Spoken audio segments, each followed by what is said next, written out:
Assalamualaikum warahmatullahi wabarakatuh. Waalaikumsalam warahmatullahi wabarakatuh. Kaifalukum? Alhamdulillah khair. Masalul khair. Assalamualaikum. Marhaban, kaifaluka? Alhamdulillah. Kensi kaifaluka? Alhamdulillah. Fahri al-Qatar, Mbak?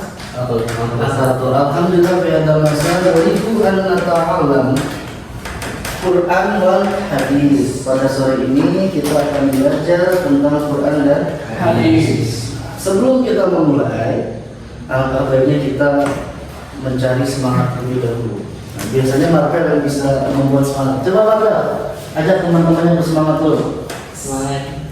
Gimana yang biasanya dapat membuat semangat teman-teman? Coba beri Marvel. Buat teman-teman kelas semangat dulu sebelum kita mulai pelajaran. Sore hari ini kita akan belajar tentang sholat. Apa? Sholat ada berapa waktu dalam sehari? 5. Ada 5 yang wajib. Berapa rakaat semuanya? 2.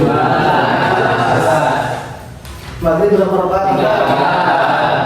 3. Isya berapa rakaat? 4. Subuh? 2. Zuhur? 4. Saya kira semuanya sudah tahu tentang sholat berapa rakaat, waktunya apa saja. Tetapi kenapa kita sholat? Karena apa? Kewajiban atau ada yang namanya perintah. Terus bagaimana kita sholat? Nah, apakah ada di dalam Al-Quran? Ada. Bagaimana sholat? Ruku. Tidak. Di mana mendapatkan tentang cara melakukan sholat di Hadis. Maka perintahnya di dalam Al-Quran, perintah sholat itu terdapat di dalam Al-Quran, tetapi cara melakukannya atau waktu-waktunya itu ada di Hadis. Sebelum setiap ibadah itu ada yang namanya rukun dan syarat. Maka kalau kita mau melakukan sholat, maka kita harus tahu syarat dan rukun. Maka pada sore ini kita akan belajar tentang sholat, rukunnya apa saja, syaratnya apa saja, dalil atau ayat Quran yang diwajibkannya apa saja, dan hadisnya juga apa saja. Maka saya akan membagi kelompok untuk apa? Mencari dan mendapatkan jawaban-jawaban dari permasalahan yang ada. Karena pada sore ini kita belajar dengan apa? Problem based learning. Itu adalah sebuah metode pembelajaran yang mana siswa bermusyawarah untuk memecahkan masalah. Maka setelah ini saya akan bagi kelompok. Saya akan bagi kelompok 3 kelompok. Nah, yang pertama kelompok yang mencari tentang ayat Al-Quran. Kelompoknya Giri. Siapa aja kelompoknya Giri? Aris, Giri, Marvel, tambah Mirham. Mirham masuk kelompok sini. Ini mau mencari tentang apa? Syarat sah. Kelompok ini mencari tentang syarat sah salat. Berarti kelompoknya ada 3 orang.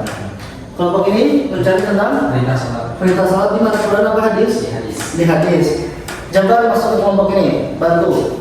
Silahkan bermusyawarah, dibuka bukunya, dibaca kembali, dibuka lagi kitab-kitabnya untuk mencari ayat, hadis, dan syarat rukun salat. Silakan bermusyawarah. Silakan bergerak ke sini. Jabat ke sini.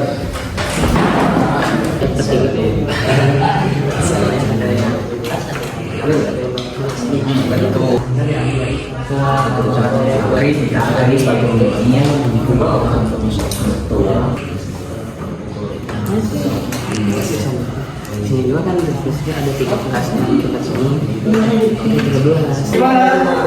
Musyawarah dalam mencari jawaban. Alhamdulillah. Menemui kesulitan. Saya setelah ini akan menurut per kelompok maju dan untuk menjelaskan tugas per kelompoknya. Silakan dimulai dari kelompoknya Angga. Silakan maju. Dan mulai dari apa? Syarat sah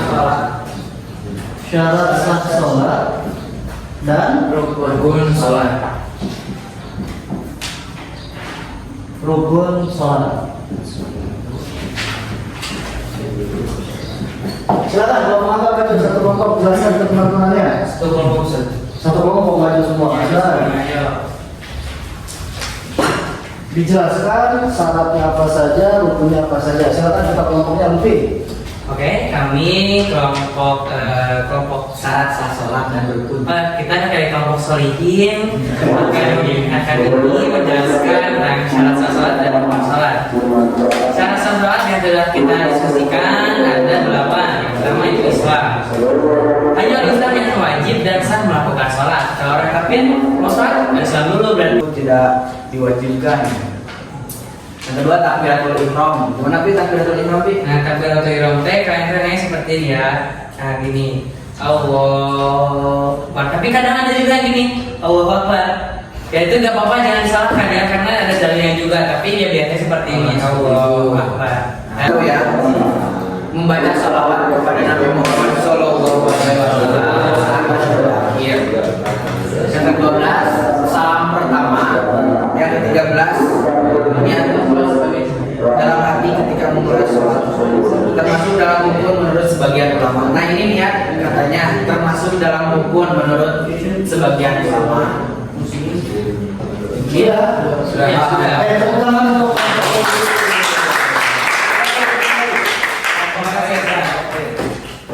Untuk selanjutnya silakan dijelaskan tentang ayat.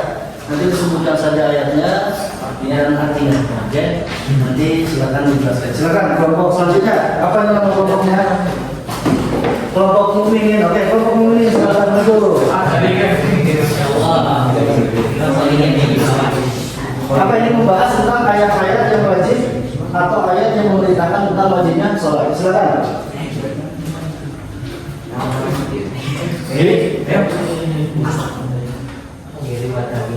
Silakan. Ya, kami akan membacakan salah satu ayatnya dari beberapa ayat yang kami temukan tentang perintah sholat, yaitu Quran surat Al-Baqarah ayat 43. Bismillahirrahmanirrahim. Wa aqimus sholata wa atuz zakata warka'u ma'al raki'in. Dan artinya, dan dirikanlah sholat, tunaikanlah zakat dan berdoa berserta orang-orang yang rukuk. Oke, terima kasih nih. Ayat Al-Quran itu menjelaskan tentang wajibnya Sholat. Tapi kan disitu hanya waqimus Sholat. yaitu perintahnya hanya mendirikan Sholat. Tetapi gimana? Tidak dijelaskan hukumnya. Mungkin ada warga.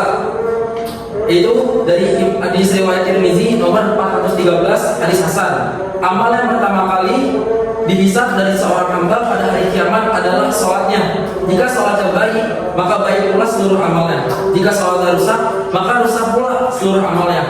Nah, terpacunya oleh apa? Dari hal tersebut, dari syarat sah dan rukun sholat. Makanya dari syarat sah dan rukun sholat kita harus melihat dari dua timbal balik tersebut. Kita lihat bagaimana. Paling utama adalah di awal waktu. Jadi Rasulullah menekankan pentingnya sholat di awal waktu, tidak mengakhirkannya. Terima kasih nih kelompok muslimin. Silakan untuk kelompok muslimin. Nah, tadi sudah sangat jelas penjelasan tentang Quran dan juga syarat dan rukun. Nah, ini hebat-hebat ya anak-anak ini. Dapat penjelasan syarat dan rukun dari kitab apa?